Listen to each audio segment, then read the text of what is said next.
in order to have and live a life of true economic freedom and financial freedom, we have to get to the bottom of those triggers and that programming and conditioning so that we can deconstruct that, so that we can actually hold on to our money.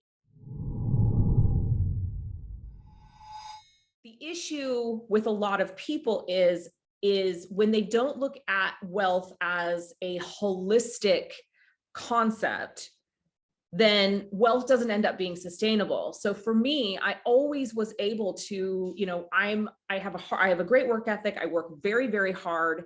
I'm a person that is very disciplined and very determined. And so, when I set my mind to something, I will achieve it. But what was happening for me was I was having difficulty holding on to money and wealth.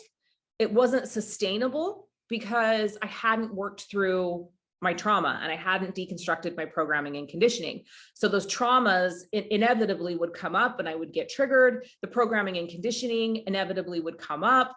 And so as a result of that, I would end up at the end of the month with no money in my bank account, no matter how much I was making, no matter whether it was 12,000 or 25,000 a month, I was always ending up with zero at the end of the month.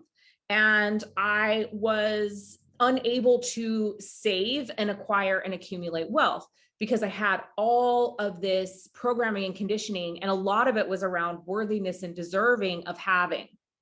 And so, so I do actually see women all the time that can make money, but it's the sustainability of it that is the problem. And in order to have and live a life of true economic freedom and financial freedom, we have to get to the bottom of those triggers and that programming and conditioning so that we can deconstruct that, so that we can actually hold on to our money and feel worthy and deserving of acquiring and accumulating wealth.